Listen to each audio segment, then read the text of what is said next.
what happened between you and Emmanuel Acho? Oh, shit. Because that whole thing happened since our last interview. Okay, so this is what happened between me and Emmanuel Acho. And let me just say this right now. I do not think Emmanuel Acho is a bad guy. Okay. I don't think that he's a bad guy. There is something that exists in America, in most places, right? Nobody really wants to be challenged on anything, not even me. I think that I'm a good person, and I think that I'm doing my best. And so because I'm doing my best, when I see people challenge me sometimes, I take their challenges as being adversarial. And I have to do that all the time. I might say something in this interview right now that people don't agree with and that they might push me to be better. And so just like that, like America doesn't want to be challenged. America, what America really wants is for there to be Black people to tell them that everything is going to be okay. And you would think that it would be America that would be telling Black people that everything would be okay. But no, they want there to be enough Black people to say that, hey, we know that these things happen to us, but we're putting them behind us, we're moving on, and we're going to get there together. And we don't need anything from you guys. We'll figure it out, right? The worst type of Black person you can be, to me, is that person, right? The worst type of Black person you can be is that person, because that person is normally well-meaning, right? The person that says, hey, I want to make you as a society and as a government and as an entity feel better about the things that have happened so that you don't have to hear what we have to say to you and how we can really achieve the ideals that you claim to keep, right? To me, that's the worst type of Black person that you can be. That's the worst type of person that you can be, right? Because if right now, if you go to the doctor and you're sick, if the doctor treats you poorly, like if he treats your sickness poorly, at least you'll get a little bit better. The worst thing that the doctor can do for you is tell you that you're not sick. Yeah. If the doctor tells you that you're not sick, the doctor is assuring that you'll either suffer or die. Yeah. And I've had that happen to me. I've had skin cancer, and my initial doctor said that it's not that big of a deal. It's not that big of a deal. So only to go to a specialist to find out it's skin cancer, they got to operate right away. Operate, right? Yeah. So that doctor that didn't do that could have sentenced you it could have been, not gonna wood, but that could have been a death sentence. I could have died. Yeah. You could have died, right? Yeah. Although skin cancer is relatively easy to treat, but totally untreated, it could have killed me. It could have killed you, right? So that's the worst thing. And so the worst thing that we can do for Americans as America is make them feel okay about what's happened to Black people. What I felt like was either wittingly or unwittingly that Emmanuel Acho was doing that. That when you have a conversation on uncomfortable conversations with Black men and you don't challenge the status quo, you don't challenge the police, I watched him have a conversation with the police where he essentially let the police tell their side of the story. Right. And Emmanuel Acho, he's Nigerian? He's Nigerian. Yeah, he's Nigerian. Immigrant. American. He's I think he was born here. He was born here? Okay. But I think he might be second or third generation. I don't know his background as much. Got it. So, and then I watched another interview with Roger Goodell where it's collegial, it's whatever. He had a platform called Uncomfortable Conversations with a Black Man, where he was having these conversations that everyone says you need to have, and only people that seemed to be uncomfortable was the people that were watching it, and not the people that are in the seat answering for either white America, the police, or any of those other things. And I had an issue with it, right? That doesn't make him out. That doesn't mean he's a demon. That doesn't mean that he is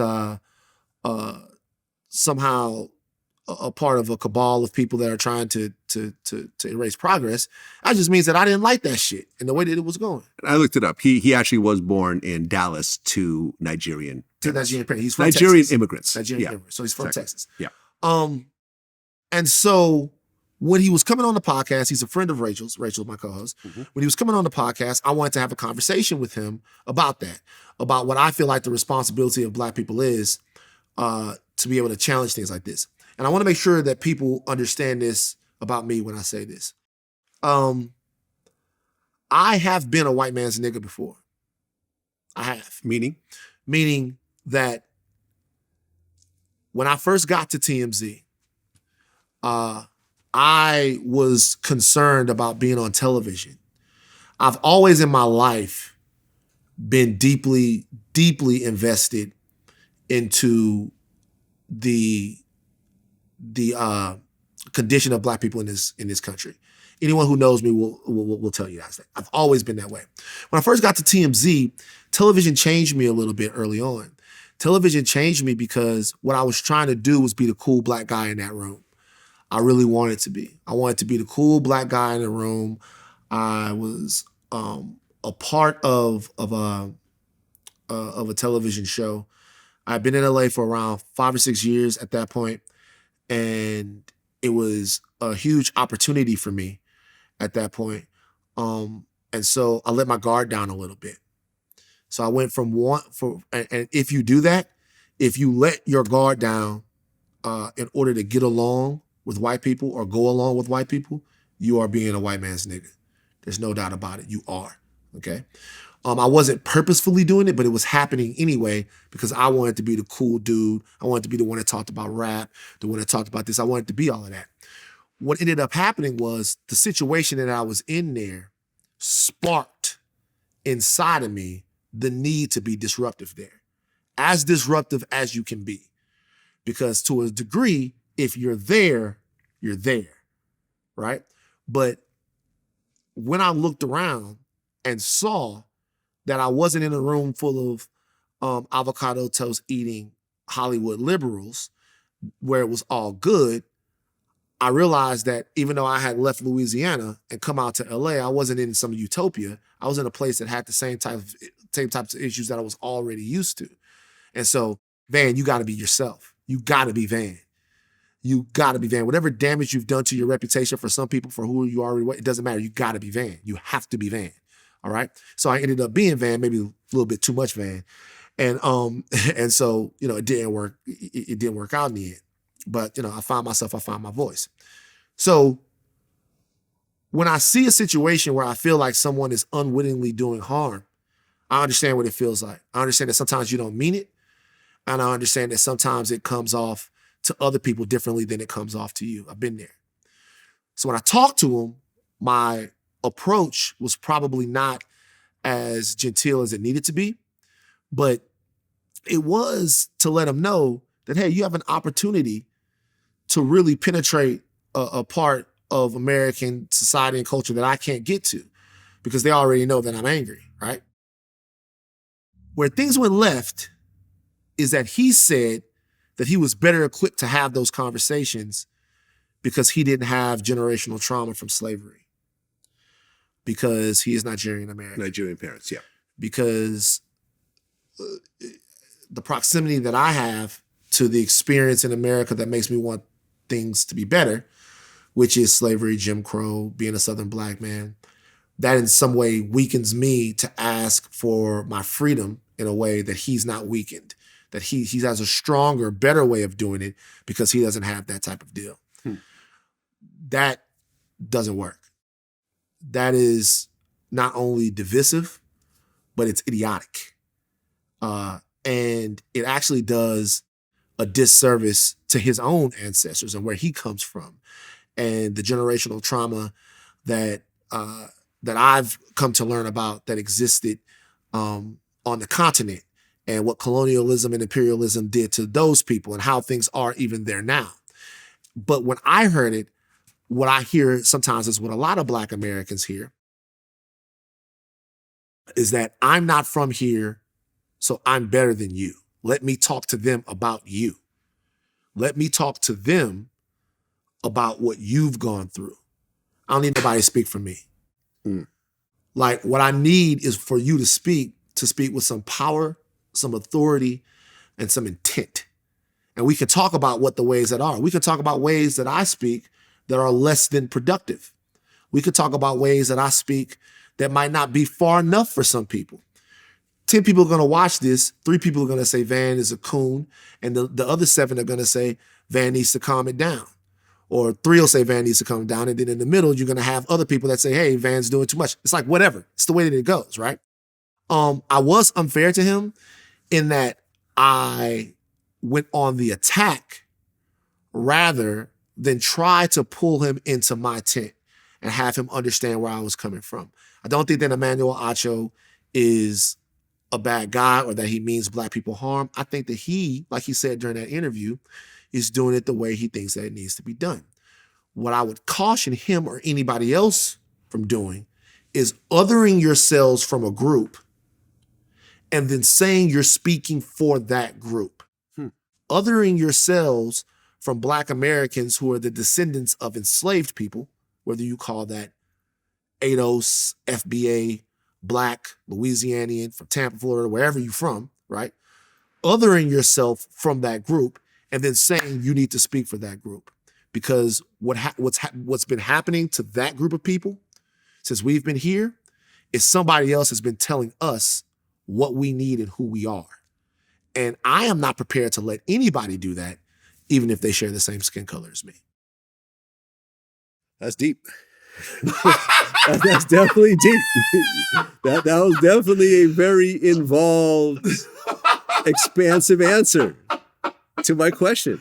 But I'll say bravo. But very well said. But I mean, I can't even really put in my 2 cents at this I'll point. say this. You covered it completely. Yeah. I own when I come across in ways that are less than nutritious or less than constructive. And it probably wasn't one of my best moments. Well, I could say this. I'm actually a first-generation immigrant. Interesting. Yeah. You were born... Wait, what? You were born in Ukraine, right? I was born in Ukraine. It was part of the USSR, which is why I call myself Russian and so forth. And there is just a fundamentally different point of view of America that an immigrant or a second-generation immigrant will have versus someone that was actually born in this country. You know what I'm saying? And it just runs so deep with the way that things are viewed as, because at the end of the day, America is sold to the world as the land of opportunity. Sure. No other country is sold this way. Right. Indonesia is not the land of opportunity. Right. Afghanistan is not the land of opportunity. There's only one land of opportunity on the whole planet, and it just happens to be America. And I think that as an immigrant, that essentially supersedes your entire view of America. And I think as someone who was born in America, or, he was born in America, but he still comes from an immigrant family that still has that ethos and that baseline view of this country, that someone that was born in this country and may feel that they didn't get the opportunities that they deserve as someone who was born in this country and whose ancestors helped build this country. An immigrant just doesn't think that way. They look at it a little bit differently. Yeah. And it's not from an animosity or a looking down point of view. It's just a completely different perspective, which is why, I think as a whole, immigrants, I think as a group, I haven't looked this up, but I think ultimately they do a little bit better than people who are not immigrants. Well, I mean, there are a lot of reasons for that. Yeah. One obviously has to do with somebody's ability to intentionally come to a country rather than to be subjected to generations of whatever. So, you start off in a different way. There are different kind of metrics for all of that stuff. I mean, academics is an immigrant. He's a Jamaican immigrant. You know what I'm saying? And listen, and as an immigrant, we also get bashed for being immigrants. Sure. You know what I'm saying? Like, I don't know how many times I've seen, like, look at Vlad and academics, two non-American immigrants who are coming over here making money off of American culture. So it's like we get attacked for being immigrants and having immigrant mentality as well. So sometimes you come off as defensive